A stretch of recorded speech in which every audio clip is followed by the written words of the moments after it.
आज चाइना के अंदर पिछले 40 साल में 70 करोड़ लोगों को गरीबी रेखा से ऊपर लाया गया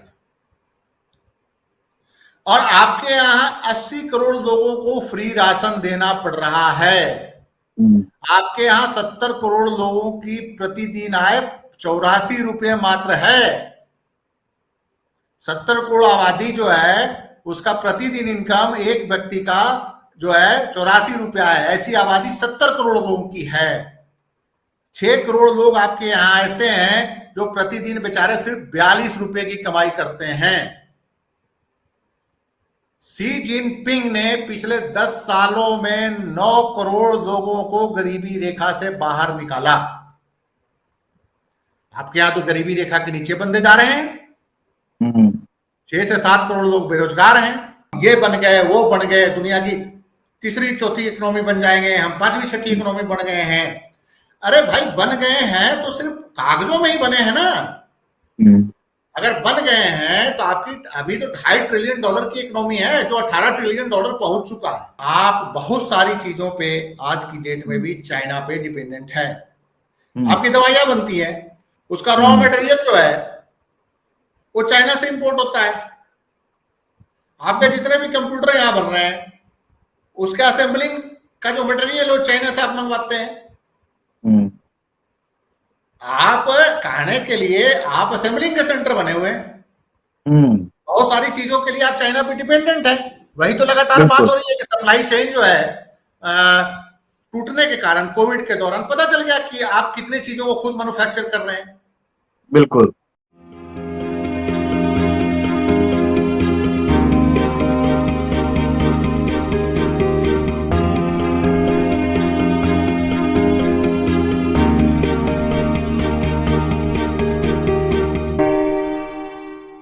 कल यानी रविवार को चीन की मार्क्सवादी सरकार की एक सालाना बैठक हुई। 5 साल में एक बार बैठक होती है जिसमें शी जिनपिंग ने तकरीबन 67 पेजों का अपना विकास का ब्यौरा पेश किया और खासकर इस मीटिंग में जो है उन्होंने सबसे ज्यादा जोर दिया अपने सैन्य विस्तार को लेकर, सैन्य तकनीक को लेकर। गलवान और ताइवान पर अपना आधिपत्य जमाने के लिए भी रणनीति पेश की। हमारे साथ संजीव पांडे जी हैं, वरिष्ठ पत्रकार रहे हैं, चीजों को, अंतर्राष्ट्रीय मुद्दों को अच्छी तरह से समझते हैं। तो सीधे उनके पास चलता हूं और जानने की कोशिश करता हूं कि आखिर चीन में क्या चल रहा है। मैं हूं अमर और आप देख रहे हैं अम्बेडकर नामा। सर, आखिर चीन में क्या चल रहा है और इसका भारत से क्या कनेक्शन? देखिए, चाइनीज कम्युनिस्ट पार्टी के कांग्रेस की 20वीं कांग्रेस की मीटिंग चल रही है। वहां पे 20वीं कांग्रेस हो रही है बीजिंग के अंदर और ये हर 5 साल बाद जो चाइनीज जो कम्युनिस्ट पार्टी का कांग्रेस एक आयोजित होता है जिसमें लगभग 2 से 2.5 हजार डेलीगेट पूरे चाइना से मीटिंग में आते हैं।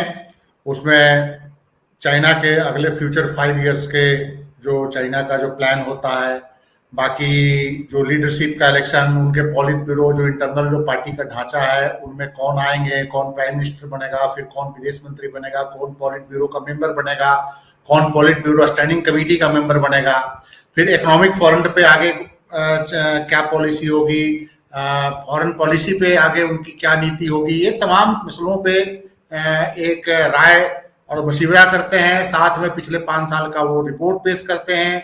तो शी जिनपिंग ने इस कांग्रेस में जो अपने वर्क रिपोर्ट पेश किए और ये कांग्रेस एक उन परिस्थितियों में हो रही है जब Xi Jinping undisputed communist party के अंदर एक मजबूत नेता हो चुके हैं जिनको कहीं चुनौती कम्युनिस्ट पार्टी के अंदर नहीं है।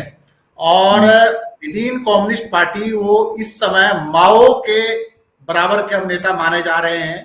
माओ से तुंग के मतलब कि कद का एक नेता जिनपिंग ने अपने आप को स्थापित करने की कोशिश करी है।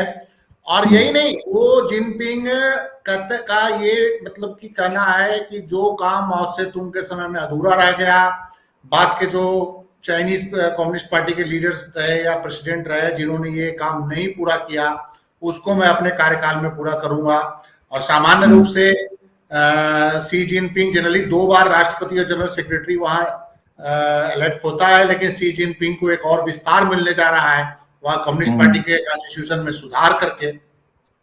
तो वो कम्युनिस्ट पार्टी की जो ये कांग्रेस जो हो रही है, वो कांग्रेस कई मायनों में महत्वपूर्ण है। चीन का डोमेस्टिक जो स्थिति है उसके लेकर महत्वपूर्ण है, कम्युनिस्ट पार्टी के जो पॉलिटिकल जो आइडियोलॉजी और कम्युनिस्ट पार्टी का जो इंटरनल जो ढांचा है उसके लिए इंपॉर्टेंट है, और पूरी दुनिया के लिए इसलिए महत्वपूर्ण है कि चीन बहुत ही एग्रेसिव क्या कहा जाता है फॉरेन पॉलिसी पे इस समय चल रहा है। चूंकि दुनिया के एक बहुत बड़ा इकोनॉमी के रूप में चीन स्थापित हो चुका है और उसकी आर्मी भी बहुत स्ट्रांग हो चुकी है, तो उन परिस्थितियों में जो जिनपिंग की तरफ पूरी दुनिया की नजर है, सिर्फ भारत ही नहीं, भारत तो चूंकि इमीडिएट पड़ोसी है इसलिए हमारी नजर है, अमेरिका, रसिया, दुनिया के तमाम ताकतों की नजर है कि आखिर अब चाइना क्या अगली रणनीति चाइना की क्या होगी। हालांकि शी जिनपिंग की जो वर्क रिपोर्ट है या शी जिनपिंग ने जो अपना भाषण दिया है कल, उसमें उसने स्पष्ट कर दिया है कि कुछ जो अधूरे काम है उसको पूरा किया जाएगा। उस अधूरे काम में ताइवान को लेकर उन्होंने बहुत बड़ा बयान दिया है कि ताइवान का यूनिफिकेशन, चाइना के अंदर वन चाइना पॉलिसी को वो किसी न किसी तरीके से लागू करेंगे और ताइवान को चाइना के अंदर लेंगे। और जो दूसरी जो सबसे बड़ी महत्वपूर्ण बात जो आप बता रहे हो कि जो चीनी विस्तारवाद है, चीनी विस्तारवाद दो तरह का विस्तारवाद है, एक तो भौगोलिक विस्तारवाद है और एक है आर्थिक विस्तारवाद। आर्थिक विस्तारवाद में उससे यूएस भी अफेक्ट हो रहा है, यूरोप भी अफेक्ट हो रहा है और पूरी दुनिया उसके प्रभाव में है। और एक भौगोलिक विस्तारवाद है जिसका सीधा प्रभाव चीन के तुरंत पड़ोसियों पे पड़ रहा है, जैसे ताइवान हो गया, साउथ चाइना सी हो गया, साउथ चाइना सी पे चाइना क्लेम कर रहा है। सबसे बड़ी जो सिपाही जो विवाद है भारत के साथ है चाइना का। ऐसे तो चाइना के जो 12 पड़ोसी देश हैं जिनकी चीन से के साथ सीमा लगती है, सबके साथ चीन का सीमा विवाद रहा है। कभी न कभी चीन उनके साथ लड़ता रहा है, उनके साथ चीन का डिस्प्यूट होता रहा है। इसी जमाने में रसिया के साथ भी एक मतलब कि सीमित युद्ध चीन का हुआ था 1960 के दशक में, क्योंकि रसिया के बाल्दिवोस्तक और फारिस्ट के ऊपर चीन का दावा है, उसका कहना है कि ये चीन से गलत तरीके से रसिया ने किसी जमाने में छीन लिया था। भारत के लिए महत्वपूर्ण इसलिए है कि 2020 में चीन बहुत एग्रेसिव होकर भारतीय सीमा में घुस गया था। बिल्कुल, जो भारत का जो पूर्वी लद्दाख के इलाके में जो इंपॉर्टेंट पेट्रोलिंग पॉइंट है वहां पे चीनी सैनिक आके बैठ गए। वो डिस्प्यूट अभी भी चल रहा है। सरकार हमारी दावा कर रही है कि डिस्प्यूट खत्म है, नेगोशिएशन हो रहा है और हम लोग जो बॉर्डर पे तनाव खत्म कर रहे हैं। चाइना भी यही बोलता है, लेकिन जिस तरीके से चाइनीज कम्युनिस्ट पार्टी के कांग्रेस में गलवान घाटी का कमांडर चीफ वाओ वहां उपस्थित है, लगभग 300 डेलीगेट जो है पीपुल्स लिबरेशन आर्मी की तरफ से वहां गए हुए हैं इस कांग्रेस में, और वहां उपस्थित है और वहां बकायदा गलवान घाटी का जो डिस्प्यूट है उसको वहां वीडियो चला के दिखाया गया है। तो ये भारत के लिए अलार्मिंग है। हमारा ये जो लीडरशिप है, हमारा जो नेतृत्व है, वो तो लगातार बहुत सारी चीजों को छुपाने की कोशिश कर रहा है कि सीमा पे कुछ नहीं हो रहा, लेकिन चीन जिस तरह से एग्रेसिव होकर घुसा और उसके बाद फिर इस मीटिंग में जिस ढंग से उसने गलवान को लेकर अपना वीडियो दिखाया है, तो इसका मतलब है कि चीन का जो भारतीय सीमा के अंदर जो भविष्य की नीति है वो स्पष्ट है, वो घुसपैठ करेगा। अब ये देखने वाली बात होगी कि हमारा नेतृत्व किस ढंग से रिएक्ट करता है, क्योंकि 2020 में भी जब घुसपैठ हुई है और सारी दुनिया ने माना कि घुसपैठ हुई है, हमारे यहाँ भी खुल के बात हुई कि हमारे पेट्रोलिंग पॉइंटों पे घुस के चाइनीज सैनिक बैठ गए, लेकिन हमारे नेतृत्व प्रधानमंत्री ने कहा कि हमारे यहाँ तो कोई घुसा ही नहीं जी। तो ये कहीं ना कहीं ये महसूस हुआ कि हमारा नेतृत्व चीन से डर रहा है, बिल्कुल चीन से डरता है। और अब हम उम्मीद करेंगे कि जिस ढंग से चाइनीज कम्युनिस्ट पार्टी के कांग्रेस में गलवान को लेकर चीन का जो रिएक्शन है, खुला रिएक्शन है, उस पे हमारा नेतृत्व क्या प्रतिक्रिया देगा उसकी प्रतीक्षा है कि वो क्या प्रतिक्रिया है हमारे नेतृत्व पर, क्योंकि हमारा नेतृत्व तो पहले कहता रहा हमारे यहाँ कोई घुसा ही नहीं। जब घुसा ही नहीं तो फिर बॉर्डर पे बातचीत किस लिए हो रही है चाइना के पीपुल्स लिबरेशन आर्मी और हमारे आर्मी के अफसरों के बीच किस बात की बैठक हो रही है, अगर कोई घुसा ही नहीं तो ये कहीं ना कहीं भारत के लिए अब एक चिंता का विषय है कि चाइना ने 3 बातें स्पष्ट कर दी हैं भौगोलिक विस्तारवाद में कि लद्दाख और अरुणाचल पे वो दावा अभी किए हुए हैं और वो फ्यूचर में एग्रेसिव होगा, घुसपैठ करेगा। ताइवान को लेकर वो कोई भी रियायत नहीं देने जा रहा है और साउथ चाइना सी में उसका एग्रेसिव जो एक पोस्चर है वो जारी रहेगा। अब वो इसमें हमारा नेतृत्व कैसे रिएक्ट करेगा ये देखने वाली बात है। गलवान के साथ साथ अपना नॉर्थ ईस्ट में जो अरुणाचल प्रदेश का साइट है, दोनों जगह पर चीन जो है आक्रामक रुख अपनाए हुए है। बार बार झड़पों की खबर आते रहती है, सोशल मीडिया पर आते रहती है और न्यूज में कभी कभार देखने को मिलती है। लेकिन अगर गलवान की खास करके अगर बात करें तो भारतीय भौगोलिक दृष्टि से कितनी क्षति पहुंच जाएगा अगर गलवान पर चीन का कब्जा हो रहा है तो? देखिए, पूर्वी लद्दाख के किसी भी इलाके में अगर चाइना घुसता है तो आपको बहुत भारी नुकसान होगा। आपका आधा कश्मीर तो ऑलरेडी पाकिस्तान ले चुका है जी, आप उसको आज तक नहीं छुड़वा पाए। अगर वो इस भौगोलिक सीमा के अंदर अगर चाइनीज इन्फिल्ट्रेशन होगा तो उसका सीधा नुकसान आपको ये होगा कि सियाचिन तक जो आपकी पहुंच है वो कमजोर होगी और वो गिलगित बल्तिस्तान और पाकिस्तान का जो नॉर्दर्न एरिया है उससे चीन सीधा अपने सिंजियांग को कनेक्ट कर लेगा। तो नुकसान तो भाई नुकसान क्या होगा ये तो कोई पूछने का सवाल ही नहीं है। अगर आपकी सीमा के अंदर कोई घुस रहा है तो नुकसान क्या होगा ये कोई सवाल थोड़ी है। अगर आपकी सीमा में आपकी भौगोलिक क्षेत्र में अगर कोई बंदा घुस रहा है तो कोई नुकसान का सवाल ही नहीं है, वो तो सीधा सीधा आपके ऊपर आक्रमण है। बिल्कुल, आपके भौगोलिक क्षेत्र में अगर कोई घुस रहा है तो वो तो सीधा आक्रमण है। इसमें नुकसान शब्द कहां से आ रहा है? वो तो आपके संप्रभुता पे हमला है, आपके जो स्वतंत्रता पे हमला है। इसमें नफा नुकसान तो थोड़ी देखेंगे। फिर तो हमारी सीमा का क्या मतलब हुआ अगर हमारे इलाके में कोई सेना विदेशी सेना घुस जाए? अगर पाकिस्तान पंजाब में घुस जाएगा तो क्या नुकसान होगा आप बताइए? अगर अमृतसर में पाकिस्तान घुस जाता है तो क्या नुकसान होगा? ये तो सवाल ही नहीं है। सवाल ये है कि एक सीमा रेखा तय है अगर जिसपे आप लंबे समय से आपका एक मतलब कि आपका संविधान लागू हो रहा है, आपका भौगोलिक डिफाइन है, तो आप उसके अंदर चीन लगातार दावा कर रहा है। चलिए 70 साल से हमारे 60 साल से डिस्प्यूट्स है बॉर्डर पे, बातचीत होती है नहीं निकलती है। लेकिन वो अगर एग्रेसिव होगा तो उसके क्या सीमा है? कल को लद्दाख ले लेगा, अरुणाचल ले लेगा, उसका अर्थ कहेगा आसाम भी मेरा है, उसके बाद कहेगा कि पंजाब भी मेरा है। ऐसी भूख का कोई अंत तो नहीं होता। बिल्कुल, भौगोलिक विस्तारवाद है वो तो देखने वाली बात है। तो ये हम दोनों मसलों पर हम दोनों मसलों पर कमजोर क्यों पड़ रहे हैं? भौगोलिक विस्तारवाद भी एक तरफ से चीन अपना कायम किए हुए है, अपना लगातार अग्रसर है, उस चीज की ओर आगे बढ़ रहा है।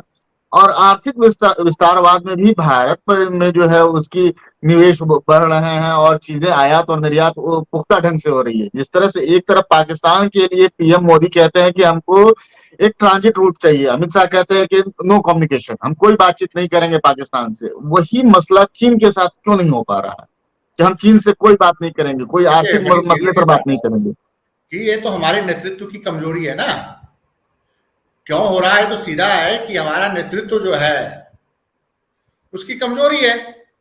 आप कमजोर से तो बहुत ताकत दिखा रहे हैं, सामने मजबूत है तो उसके सामने आपकी आवाज बंद हो जाती है। आप आर्थिक शक्ति क्यों नहीं हो पा रहे हैं ये तो सामने दिख रहा है कि आर्थिक शक्ति जब आपकी नीतियां ही गलत है तो आप आर्थिक शक्ति कैसे हो सकते हैं? चाइना पिछले 1980 में चाइना और इंडिया की इकोनॉमी बराबर थी। चाइना का जो जीडीपी था और इंडिया का जीडीपी, इंडिया का जीडीपी चाइना से ज्यादा था 1980 के दशक में। चाइना का जीडीपी इंडिया से कम था, पर कैपिटल जो इनकम था वो चाइना का इंडिया से कम था। लेकिन इसी 40 साल में चाइना जो है हमसे कई गुना आगे निकल गया। बिल्कुल, 1990 के दौरान ही चाइना ने भी अपनी इकोनॉमी को खोला और इंडिया ने भी अपनी इकोनॉमी को खोला। लेकिन हम 2.5 ट्रिलियन की इकोनॉमी बचाने के लिए 2.5 ट्रिलियन की इकोनॉमी बन गए हैं, लेकिन उसको भी बचाए लाने के लिए डे टू डे संघर्ष कर रहे हैं। और चाइना की इकोनॉमी दिन पर दिन स्ट्रॉन्ग हुई। आज चाइना की इकोनॉमी $18 ट्रिलियन की है। आपकी इकोनॉमी $2.5 ट्रिलियन की है। $18 ट्रिलियन और $2.5 ट्रिलियन में अंतर देख लें।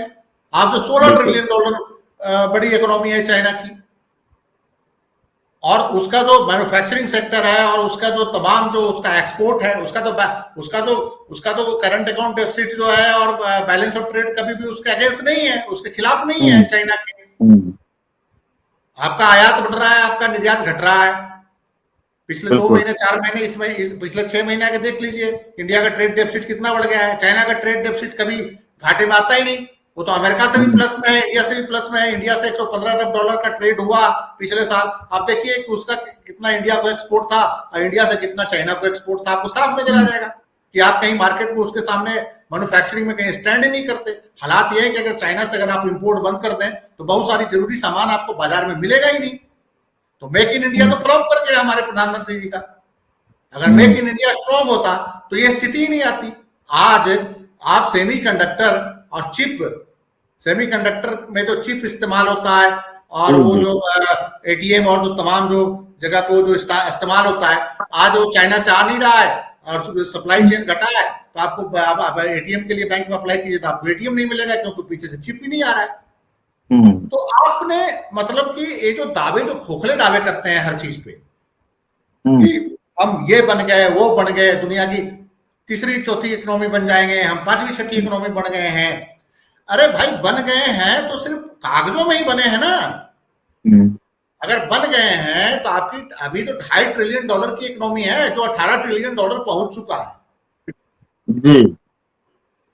और अभी हंगर इंडेक्स रिपोर्ट में भी जो है भारत को बहुत जबरदस्त झटका लगा है, वो भी अमृतकाल के दौरान। देखिए, और मेरा बहुत सीधा सा कहना है कि आप बहुत सारी चीजों पे आज की डेट में भी चाइना पे डिपेंडेंट है। आपकी दवाइयां बनती है, उसका रॉ मटेरियल जो है वो चाइना से इंपोर्ट होता है। आपके जितने भी कंप्यूटर यहां बन रहे हैं उसका असेंबलिंग का जो मटेरियल वो चाइना से आप मंगवाते हैं। आप कहने के लिए आप असेंबलिंग के सेंटर बने हुए हैं, बहुत सारी चीजों के लिए आप चाइना पे डिपेंडेंट है। वही तो लगातार बात हो रही है कि सप्लाई चेन जो है टूटने के कारण कोविड के दौरान पता चल गया कि आप कितनी चीजों को खुद मैन्युफैक्चर कर रहे हैं। बिल्कुल। तो ये इकोनॉमी के फ्रंट पे आप ग्लोबल हंगर इंडेक्स में आप 107वें नंबर पे पहुंच गए, अफगानिस्तान के आसपास पहुंच गए।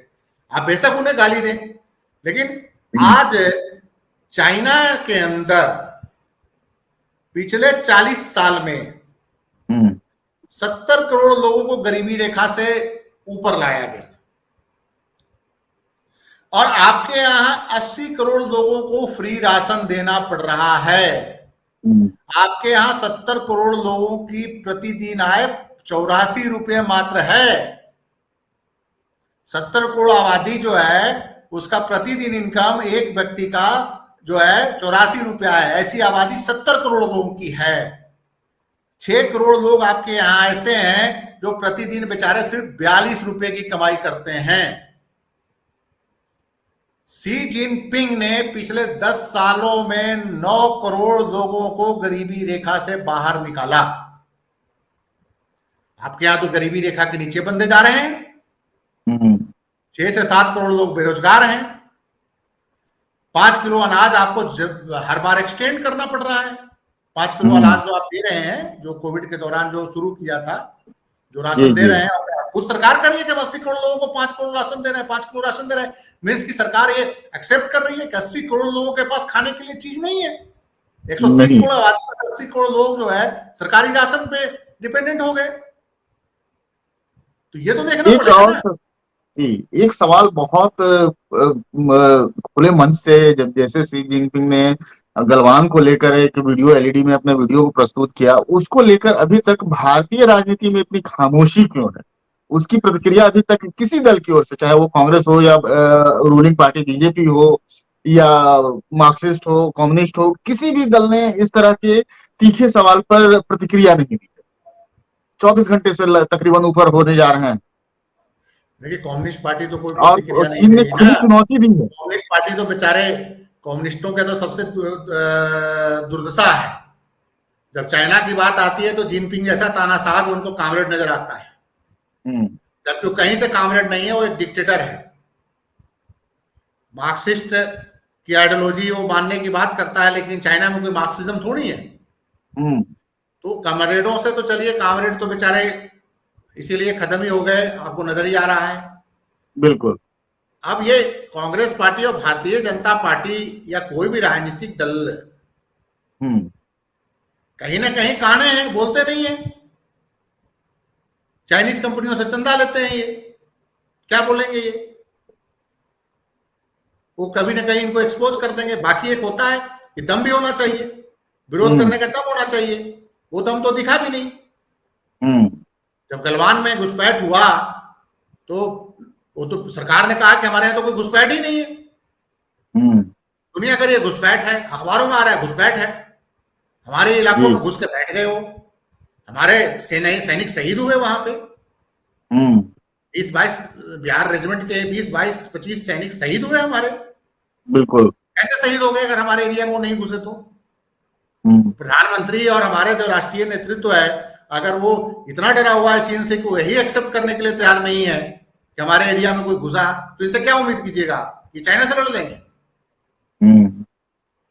तो अब देखिए, चाइना का मिलिट्री विजन जो है वो इस बार जिनपिंग ने क्लियर किया है कि आर्मी को हम स्ट्रॉन्ग करेंगे, टेक्नोलॉजिकली आर्मी को स्ट्रॉन्ग करेंगे, अनमैन्ड जो आर्मी का जो एक नया जो आर्टिफिशियल इंटेलिजेंस और जो ड्रोन टेक्नोलॉजी और जो तमाम चीजें आ रही है मिसाइल सिस्टम से आगे जब बात हो रही है, उसमें भी अपने आप को स्ट्रॉन्ग करने की बात करी। एक अलग चैप्टर ही उसमें उन्होंने किया आर्मी को फोकस करके, जो रिपोर्ट में एक अलग चैप्टर नहीं डाला को लेकर है, तो उसमें इंडिया के साथ साथ साउथ चाइना सी, ताइवान और जो अमेरिका का जो पूरा का पूरा दुनिया भर में जो एक मिलिट्री बेस है उसको चाइना काउंटर कर रहा है। हम क्या सोच सकते हैं? हम तो उस लेवल पे सोच नहीं सकते। चाइना ने अमेरिका के तर्ज पे इस समय 5 दुनिया के बंदरगाहों पे अपना मिलिट्री बेस बना रखा है। हेवनटोटा में अभी उसने एक जहाज भेजा था पीछे, पानी, वो क्या कहा जाता है, क्या उसको बोलते हैं, रिसर्च वेसल्स बोलते हैं उसको, कि भेजा था वहां हेवनटोटा में। लेकिन कुल वो के जो मैरीटाइम जो चाइना की जो मैरीटाइम एक्सपेंशन में जो पीपुल्स लिबरेशन आर्मी के जो प्लान है, उसका एक्सपेंशन के प्लान के तहत तो वहां पे जो एक नौसेना का वहां जहाज पहुंचा चाइना का। ऑलरेडी सेशल्स, ग्वादर, पाकिस्तान में ग्वादर, सेशल्स द्वीप में, जिबूती में चाइनीज आर्मी बैठी हुई है, पीपुल्स लिबरेशन आर्मी का ऑलरेडी वहां पे मौजूदगी है। आपके पास तो सेना के लिए जरूरी बजट में खर्च करने के आदेश है कि कम कीजिए, कटौती कीजिए, ऐसे नहीं है आपके पास। आपका फाइनेंस ही खराब हो रहा है, आपका बजट ही खराब हो रहा है। सेना का एक्सपेंशन करने की बात और मजबूत करने की बात दूर है। आप तो परमानेंट आर्मी के बजाय अग्निवीर रख रहे हैं। एग्जैक्टली, मैं इसी सवाल पर आ रहा था। क्या वो माउंटेन डिवीजन में चाइना से कैसे फाइट करेंगे? माउंटेन एरिया की ट्रेनिंग के लिए कम से कम एक जवान को माउंटेन एरिया में फाइट करने के लिए 5 साल की ट्रेनिंग चाहिए। आप 4 साल की नौकरी पर रख रहे हैं। 1 साल के जो ट्रेनिंग लिए हुए जो लड़का होगा, 6 महीने की जो ट्रेनिंग लिए हुए अग्निवीर होगा, वो अरुणाचल और चाइना बॉर्डर पे कैसे लड़ेगा? माउंटेन एरिया में, माउंटेन एरिया की एक स्पेसिफिक ट्रेनिंग होती है। तो आपके पास तो कोई विजन ही नहीं है, आपके पास पैसा भी नहीं है। आप ओवरसीज में तो क्या आर्मी बेस बनाएंगे? आप तो जो हमारे जो आर्मी के जो ऑफिस जो जरूरी खर्चे हैं उसी में कहते हैं कटौती करो। पिछली बजट में कटौती करने के लिए इंटरनल ऑर्डर आया था। तो ये जो हमारी स्थिति है ना कि बात करना भली बड़ी और व्यवहार में कुछ सामने आता नहीं। अब शी जिनपिंग, सुब्रमण्यम स्वामी ने एक ट्वीट किया है, उसमें उन्होंने बताया है कि जो संघाई कोऑपरेशन की जो मीटिंग हो रही थी समरकंद में, वहां पे शी जिनपिंग ने एक नक्शा बांटा। उस नक्शे में अरुणाचल और उसमें उस मीटिंग में मोदी भी गए थे।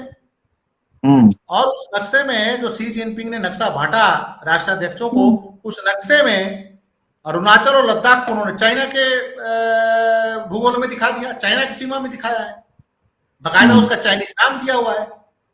और सुब्रमण्यम स्वामी का दावा है कि रूस ने उसको एक्सेप्ट भी कर लिया उस एटलस को जो चाइना ने उनको अवेलेबल कराया था। तो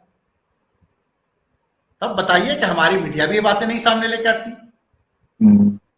अगर समरकंद एससीओ लोकल कोऑपरेशन के लिए रीजनल कोऑपरेशन का एक ऑर्गेनाइजेशन है जहां पे प्यार मोहब्बत से ट्रेड कॉमर्स को बढ़ाना है, आपसी विवाद को खत्म करना है, उस मीटिंग में चाइना का जो सुप्रीम है शी जिनपिंग एक नक्शा बांट रहा है। उस नक्शे में अरुणाचल और लद्दाख को चीन का पार्ट दिखाया गया है और बाकायदा उसका चाइनीज जो नाम है उसको उस रूप में दर्शाया गया है। लेकिन हमारा तो नेतृत्व इस पर कोई डर के बोल ही नहीं रहा है। ये एक बड़ी इंपॉर्टेंट बात है कि हम लोग जवान वीर हैं, जवान से वीर बनते हैं। जब रियलिटी आ जाती है तो कुछ सामने नजर ही नहीं आता। तो मेरा ये कहना है कि हमारी जो सारी नीतियां ढुलमुल है, पाकिस्तान से आप एग्रेसिव होकर बात कर लीजिए, वो तो भूखा मरा देश है, उसका कितना आंख दिखा लीजिए, उसको तो इंपोर्ट बिल के पैसे नहीं है उसके पास देने के लिए, वो सेना क्या लड़ लेगी। आज वहां की सेना जो है वो बहुत क्रंच में है, फाइनेंस नहीं है, लड़ाई नहीं झेल सकते। तो खुद चाइना की इन्वेस्टमेंट, चाइना का पैसा, कभी यूएई की मदद, कभी सऊदी अरब की मदद से चलते हैं। आप उनको जितना आंख दिखा लीजिए, लेकिन जहां आपको आंख दिखाना है, जहां अपने हितों की बचाना है, आंख दिखाने की बात कोई हम लोग एग्रेसिव पॉलिटिक्स नहीं करते। दूसरे की सीमा में भारत कभी नहीं घुसता। एक शांति प्रिय देश रहा है शुरू से, और शांति का संदेश हम लोग पूरी दुनिया में देते रहे हैं, बुद्ध से लेकर महात्मा गांधी तक 4000 साल का इतिहास है। बिल्कुल। लेकिन हम अपनी सीमा तो बचाएंगे। बिल्कुल बिल्कुल। अपनी सीमा बचाने में भी हम विफल हैं। वो तो कल नजर आ गया। उससे पहले संघाई में सुब्रमण्यम स्वामी का ही ट्वीट है। तो मेरा ये कहना है कि हमारा नेतृत्व यहाँ पे कमजोर पड़ रहा है चीन के मुकाबले। चीन के मामले में चुप के साथ रहते हैं, जबान ही नहीं खुलती है। बिल्कुल। तो ये संजीव पांडे थे। शी जिनपिंग के बयानों की और भारत के नेतृत्व की धज्जियां उड़ाते हुए हमारी आर्थिक स्थिति क्या है, हम 16 ट्रिलियन डॉलर्स के मुकाबले 2.5 ट्रिलियन से कैसे मुकाबला करेंगे, भौगोलिक आर्थिक साम्राज्यवाद विस्तारवाद और आर्थिक साम्राज्य विस्तारवाद से कैसे निपटेंगे। भारत के पास इसकी कोई नीति नहीं है। जहां चीन अपने सैन्य विस्तार को लेकर एक नई रूपरेखा बना रहा है, वहां हम एक कदम पीछे हटकर अग्निवीर जैसी योजनाओं को शामिल कर रहे हैं। ऐसे में देखना होगा कि भारत नेतृत्व। हाँ जी सर। मैं एक बात और कहना चाहता हूं कि जो संकट अभी हमारे सामने है जी, वो चीन के सामने वो संकट नहीं है। इकोनॉमिक फ्रंट पे हमारी स्थिति बहुत खराब है जी, आपका डॉलर रिजर्व घट रहा है जी, रुपया की कीमतें गिर रही है। सबसे बड़ा संकट है कि आने वाले सालों में खाद्यान्न का संकट भी पैदा हो सकता है। आपका जो रिजर्व है, अन्न रिजर्व जो भंडार है, वो बफर जो इतना जो मिनिमम जो एक स्टॉक लिमिट है वो वहां पहुंच चुका है। नहीं तो उससे पहले ज्यादा रहता था। आने वाले टाइम में अगर कोई फूड क्राइसिस आया और सप्लाई चेन टूटा तो आपको बड़े पैमाने पे खाद्यान्न का भी इंपोर्ट करना पड़ सकता है, जो हालात बने हुए हैं, क्योंकि 130 करोड़ की आबादी आप लिए बैठे हैं। इस साल गेहूं की फसल खराब थी, मार्च महीने में अर्ली हीट आया था तो गेहूं का उत्पादन कम हुआ। ऊपर से सरकार ने खरीद नहीं करी, रिजर्व में रखा नहीं, बड़े कॉर्पोरेट घरानों को मदद करने के लिए को उठा के बाहर एक्सपोर्ट कर दे।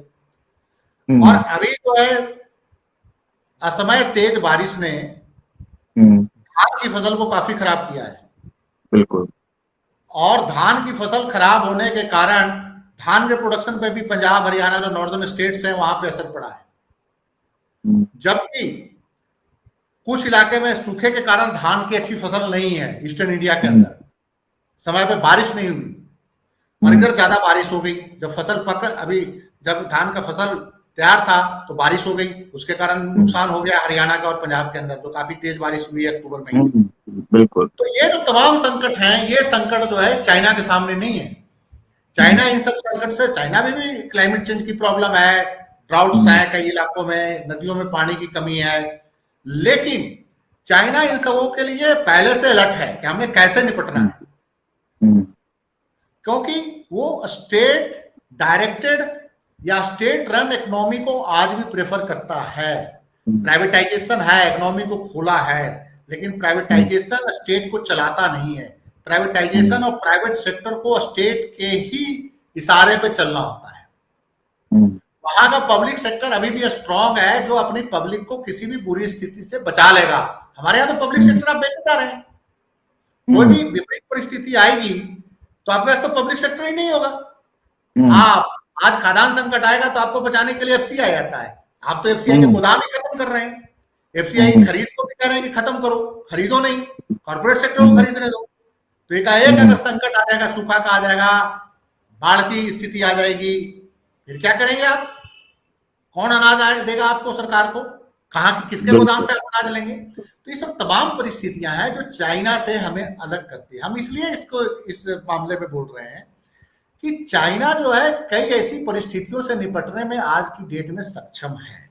ठीक है, उसकी इकोनॉमी पे भी इफेक्ट है, स्ट्रॉन्ग कोविड प्रोटोकॉल के कारण इकोनॉमी वहां भी स्लो डाउन में है। उनका रियल एस्टेट जो है वो एक्सपोज हो रहा है। रियल एस्टेट जो है वहां के कुल जीडीपी में 20 से 30% उसका योगदान देता है। वो भी बैंकों के लोन के तले दब चुका है, वो भी, उसका भी बबल फट सकता है। इसके बावजूद हमारी तरह उनकी स्थिति नहीं है। तो ये तमाम चीजों में हमें एक इमीडिएट जो पड़ोसी है उसके देख के, उसके कुछ अच्छी चीजों को अडॉप्ट करके हमें कंट्री को लेकर आगे बढ़ना है, फिर हम उसका मुकाबला कर पाएंगे। ये थे संजीव पांडे। चाइना के मुद्दे पर और पाकिस्तान दोनों के मुद्दे पर इन्होंने खुलकर बात रखी। चाइना हमसे बेहतर कितने मायने में है, कैसे है? वो सैन्य क्षमता में हमसे बेहतर है, वो खाद्यान्न आपूर्ति में हमसे बेहतर है, वो भौगोलिक विस्तारवाद में हमसे बेहतर है। बशर्ते हम, भारत जो है भौगोलिक विस्तारवाद में विश्वास नहीं रखता हो, लेकिन अपनी सीमा को बचाए रखने में भी भारत कहीं ना कहीं विफल रहा है। चीन ने खुली धमकी दी है, खुली चुनौती दी है कि वो गलवान और ताइवान के साथ साथ अरुणाचल प्रदेश में भी अपना कब्जा दिखाएगा। बाकायदा इसके लिए उन्होंने संघई सम्मेलन में जो है नक्शा बांटकर राष्ट्राध्यक्षों को दिखाया है कि ये हमारा संप्रभुत्व राज्य है, ये हमारे अंडर में है, अरुणाचल प्रदेश भी और गलवान घाटी भी। एक तरह से लद्दाख और अरुणाचल प्रदेश को भारत का हिस्सा रहने ही नहीं दिया चीन। ऐसे मामले में भारतीय सत्ता, भारतीय राजनीति, मोदी सरकार या राजनाथ सिंह, किसी ने भी इस मामले को सख्ती से नहीं पेश किया है, उसकी प्रतिक्रियाएं सामने नहीं आई है। और इस मामले में भी देखने को अभी तक कोई खबर नहीं आई है कि भारत की ओर से कोई प्रतिक्रिया आई है। तो अब देखना लाजमी होगा आने वाले दिनों में भारत इस चीज को लेकर कैसे प्रतिक्रिया देता है। चीन से मुखालफत कैसे करेगा, वो चीन से लड़ेगा कैसे? चीन कह रहा है कि हम लड़ने के लिए अपनी सैन्य शक्ति को बढ़ा रहे हैं। तो आगे हम इस मामले पर और भी जानकारी लेते रहेंगे कि भारत की स्थिति क्या रह रही है। हम अभी भुखमरी के कगार पर आ रहे हैं, हमारे पास खाद्यान्न संकट भी उत्पन्न हो सकता है। तो इन सब तमाम मसले को हम लोगों ने अच्छे से समझा और संजीव पांडे सर हमको समझा रहे थे कि आखिर मसला क्या है, हम कैसे विफल होते जा रहे हैं। हम 2.5 ट्रिलियन की इकोनॉमी से बहुत खुश हो रहे हैं, जबकि वहां 16 ट्रिलियन की इकोनॉमी है। तो इस एक गैप को भी हम कैसे भरेंगे, इसमें भी देखने की जरूरत है। खास करके भारतीय राजनीति को और बीजेपी को भी समझने की जरूरत है कि हम कैसे उसका मुकाबला करें, इसका तोड़ क्या होगा, गलवान पर हम अपने कैसे रक्षा कर पाएंगे या अरुणाचल प्रदेश को कैसे बचा पाएंगे, इसमें भारतीय राजनीति को भी देखने की जरूरत है। Thank you sir. हम मिलते हैं फिर अगले एपिसोड में किसी अलग मुद्दे के साथ, अंतर्राष्ट्रीय मुद्दे के साथ, राष्ट्रीय मुद्दे के साथ। आने वाले दिन में एक और मसला है जो बहुत चर्चित होने जा रहा है, कांग्रेस पार्टी का आज चुनाव है। अगले 2 दिन में वो खुलासा हो जाएगा कि आगामी कांग्रेस के अध्यक्ष कौन बन रहे हैं। इस मामले पर भी आपसे तफसील से जानकारी लेंगे। एक तरफ मल्लिकार्जुन खड़गे हैं, दूसरी तरफ शशि थरूर हैं, दोनों के बीच में टक्कर जारी है। तो धन्यवाद सर, मिलते हैं कांग्रेस के मुद्दे पर अगले 2 दिन में और उसके बाद समझेंगे कांग्रेस की रणनीति क्या चल रही है। धन्यवाद।